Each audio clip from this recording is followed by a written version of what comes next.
Hi there, I'm Gugu and I'm a tutor with Prepsarit, and today we're going to be doing a social studies tutorial. We will go through 10 different questions together. We will also look at the different answers provided. We will choose the correct answer and then we will explore the explanation for that correct answer. This should help you to familiarize yourself with the questions that you will be meeting in the actual exam. Consider me your online study buddy. Get your pen and your paper and let's get learning. The paraphrased excerpt from the majority opinion in Marbury v. Madison, 1803, asserts the judiciary's role in interpreting and applying the law. When faced with conflicting laws, courts must determine their application. If a law contradicts the Constitution, courts must ascertain whether the law or the Constitution takes precedence. The Constitution holds supremacy over conflicting laws, and it is the duty of the courts to uphold its authority. The question reads, what is the central concept conveyed in the excerpt? Is it A, the judiciary is responsible for determining the application of laws in specific cases? Is it B, the judiciary possesses the authority to decipher legislation enacted by Congress? Or C, the judiciary is tasked with adjudicating the supremacy of conflicting laws? Or D, the judiciary holds the authority to ascertain the constitutionality of laws? The correct answer is option D. Let's just highlight that part. This is the correct answer because the excerpt emphasizes the judiciary's role in determining whether laws align with the Constitution, indicating its power to assess the constitutionality of legislation. Question 2 reads, the following information is excerpted from A Christmas Memory by Truman Capote. Envision a late November morning, heralding the onset of winter more than 2 decades ago. Picture the kitchen of a sprawling aged house in a rural town. Dominating the space is a grand black stove, complemented by a sizable round table and a fireplace adorned with 2 rocking chairs. Today marks the commencement of its seasonal blaze. At the kitchen window stands a woman with cropped white hair. She dons tennis shoes and a drab gray sweater over a light calico dress, exuding a petite and lively presence akin to a bantam hen. Yet, the burden of a protracted illness has left her shoulders sadly stooped.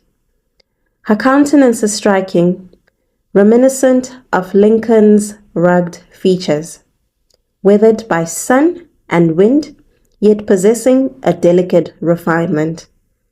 Her eyes, sherry-colored and timid, betray her awe as she remarks, "Oh my, it's fruitcake weather." The person she addresses is myself, a 7-year-old child, while she, in her 60s, is my cousin. Though distant kin, we have shared a home for as long as memory serves. Other relatives reside in the house, but their presence, though influential and occasionally distressing, largely escapes our attention. We are each other's closest confidants. She affectionately calls me Buddy, in remembrance of a childhood friend who perished in the 1880s, when she was but a child. In many ways, she remains a child. I sensed it before rising from bed, she asserts. Her eyes alight with purposeful excitement as she turns from the window. The courthouse bell tolled so crisply and coldly, not a bird singing. They've all fled to warmer climes. Indeed. Oh, Buddy, Seize with the biscuit and fetch our budgie. Could you assist me in locating my hat? We have 30 cakes to bake. It is a familiar refrain. A November morning arrives, and my companion, as if formally inaugurating the festive Christmas season that kindles her imagination and ignites the passion in her heart, proclaims, "It's fruitcake weather. Fetch our buddy. Help me find my hat." The author used the saying, "The budgie is empty, the bowl is brimful." What can readers deduce from this sentence? Is it A, the narrator and his cousin have finished their tasks? Or B, the bowl contains nuts to make the fruitcakes? Or C, the bowl is too small to hold the contents of the budgie? Or D, the narrator and his cousin are surprised by their results? As highlighted, the correct answer is A. The narrator and his cousin have finished their task. The fact that the bowl is empty suggests that the task involving the nuts, presumably for making fruitcakes, has been completed. Therefore, option A is the correct deduction. Question 3 says, the passage is a paraphrased excerpt from the Declaration of Independence adopted in 1776. It asserts that all individuals are inherently equal and endowed with unalienable rights, including the rights to life, liberty, and the pursuit of happiness. Governments derive their authority from the consent of the governed and are instituted to safeguard these rights. Should a government infringe upon these principles, individuals have the right to alter or abolish them and establish a new government that upholds their rights. However, such changes should not be undertaken lightly or for trivial reasons when governments have long-standing stability. The question says, how is popular sovereignty indicated in the paragraph? Is it A, included in these are the rights to life, freedom, and the pursuit of happiness? Or B, however established, governments should not be altered for minor or transient reasons? Or C, all individuals are created with rights that are immutable? Or D, when a government violates these principles, the people have the right to alter or abolish the government? The correct answer is option D. This statement demonstrates the concept of popular sovereignty by ascertaining that when a government breaches the fundamental beliefs and rights of its citizens, those citizens have the authority to modify or eliminate that government, affirming the principle that government derives its power from the consent of the governed. Which aspect set apart the economic structure of the United States from that of the Soviet Union during the Cold War? Option A says, the entities responsible for determining production processes. Or B, the methods employed for transporting goods to markets. Or C, the proficiency level offered by the workforce. Or D, the materials utilized in manufacturing processes. The correct answer is option A. Let's just highlight that part.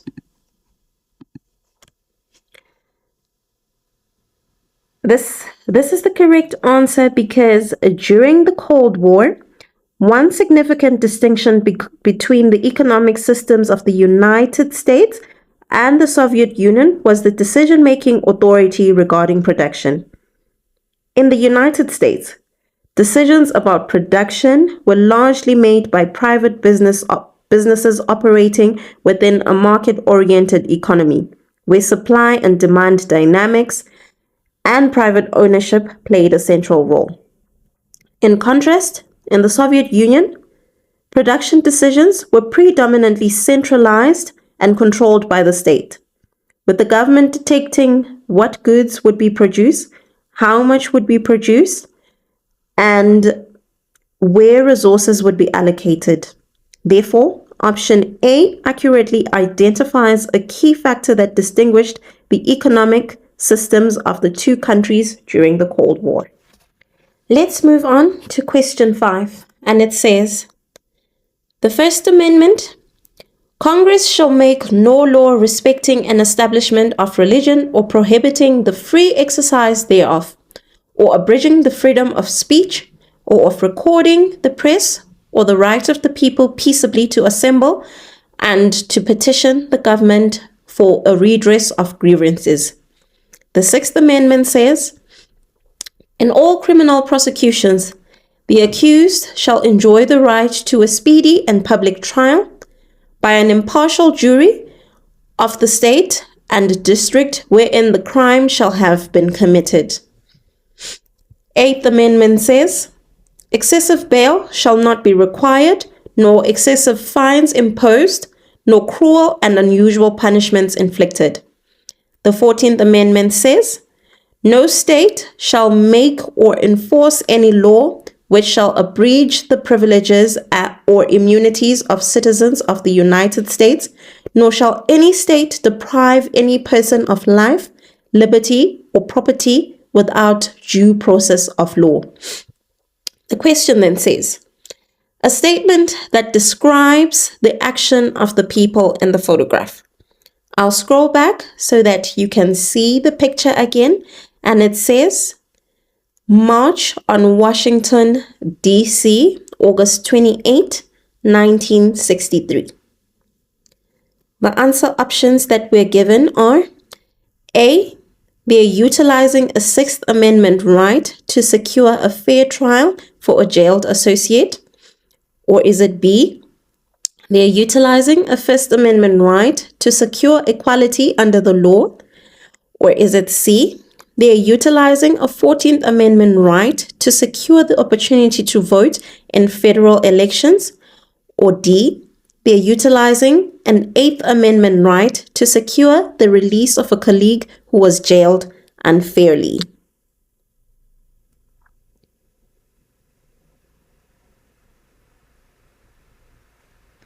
I'll give you time to look over the question before we discuss the correct answer. The correct answer is option B. They are utilizing a First Amendment right to secure equality under the law.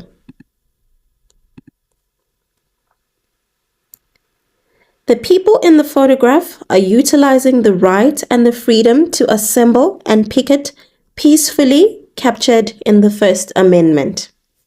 We read first that the First Amendment says, Congress shall make no law respecting an establishment of religion or prohibiting the free exercise thereof, or abridging the freedom of speech, or of recording the press, or the right of the people to peaceably to assembly and to petition the government for a redress of grievances.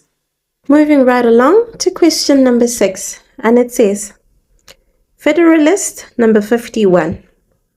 The Federalist Papers, authored by Alexander Hamilton, James Madison, and John Jay, aimed to persuade the citizens of New York to ratify the Constitution. In Federalist number 51, Madison elucidated that the principle of separation of powers was crucial in preventing government officials from abusing their authority.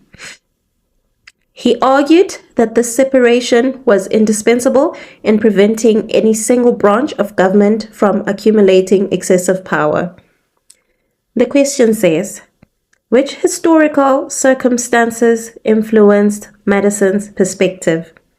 Is it A, the impact of the war in 1812, or B, the inadequacies of the Articles of Confederation, or C, the root causes of the Revolutionary War, or D, the triumph of the Declaration of Independence?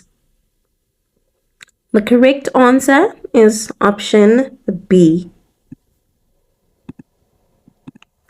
The inadequacies of the Articles of Confederation.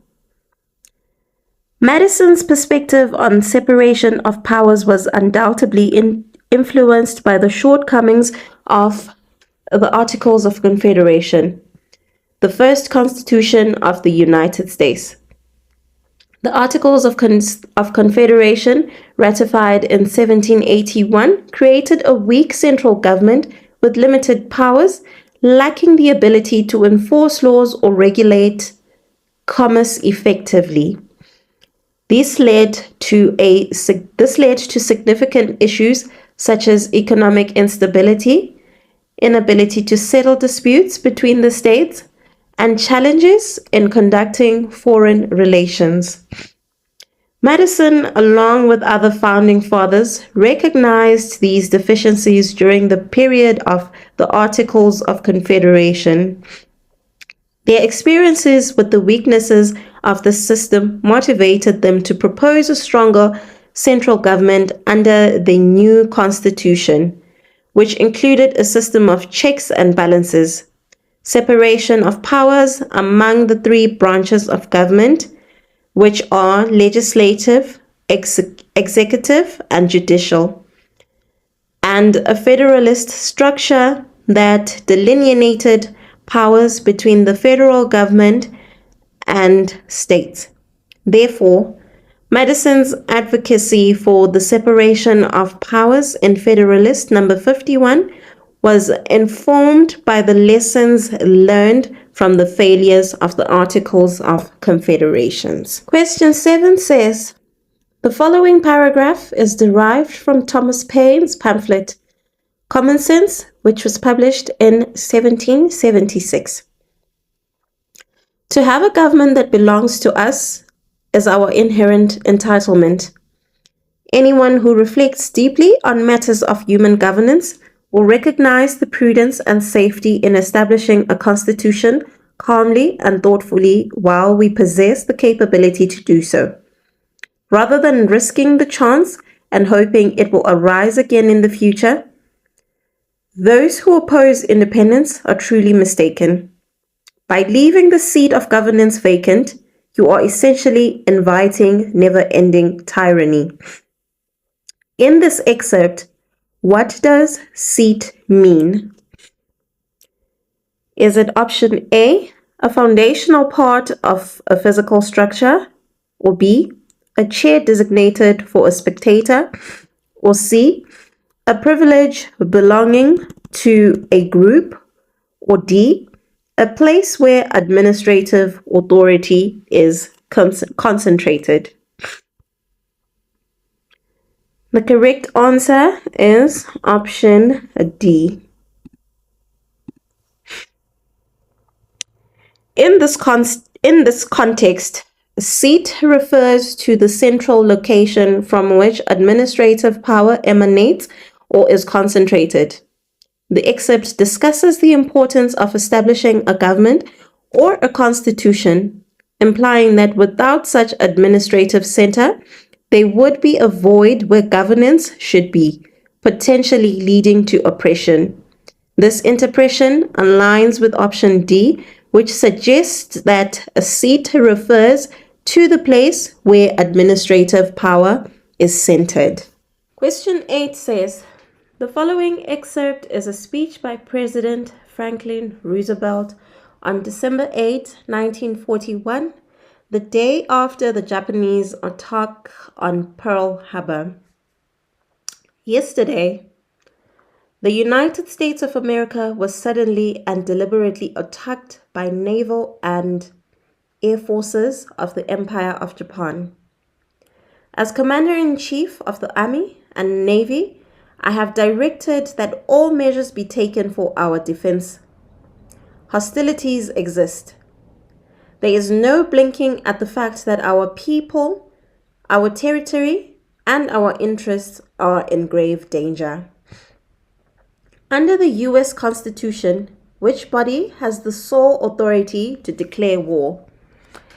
Is it A, the President, B, the U.S. Congress, C, the Secretary of Defense, or D, the Chair of Joint Chiefs of Staff. The correct answer is option B, the U.S. Congress. In the given instance, President Roosevelt's plea for war against Japan in the aftermath of the Pearl Harbor attack was promptly sanctioned by Congress. Nonetheless, the power to declare war solely resides with Congress, while the President is responsible for managing the war's operation. This scenario further illustrates the principle of power distribution as outlined in the U.S. Constitution. Question 9 says, Thomas Edison's inventions. Thomas Edison, a renowned inventor, amassed over 1,000 patents throughout his career, significantly influencing contemporary lifestyle. One of his groundbreaking inventions emerged in 1877 when he unveiled the phonograph, revolutionizing sound recording. Additionally, he pioneered the first motion picture camera in 1893. Preceding these innovations, Edison secured his inaugural patent for a vote recorder in 1869. Designed to expedite the recording of legislative votes. However, his most iconic creation remains the electric bulb, patented in 1879. While collaborative efforts contributed to its development, Edison's contributions cemented the light bulb as a durable and practical household staple. Which invention marked Edison's initial technological breakthrough? Is it A, vote recorder, B, electric light bulb, C, phonograph, D, motion picture camera? The correct answer is option A, the vote recorder. This choice reflects the technology mentioned in the passage that was the first one invented by Edison. It states that Edison received his first patent for a vote recorder in 1869, which was intended to help record legislative votes quickly. This information aligns with the passage's description of Edison's earliest invention, which aligns the chronology of Thomas Edison's invention, mentioning that his first patent was for a vote recorder. This indicates that his work on the vote recorder predates his other inventions, such as the phonograph, motion picture camera, and electric light bulb. Therefore, option A accurately identifies the technology that Edison initially developed. Our final question reads, the following statement is a part of a 2012 address by Senator Olympia Snowe. Without engaging in discussions with those who hold differing views, it's impossible to find a solution. The foundation and the operation of the United States Senate are rooted in the principle of reaching agreements. This was undeniably the intent of the founding fathers. Which of the following powers does the U.S. Senate hold? A. It has the power to approve treaties. B. It can validate nominations to the U.S. Supreme Court. Or C. It has the ability to carry out impeachment proceedings. D. All of the aforementioned powers. The correct answer is option D.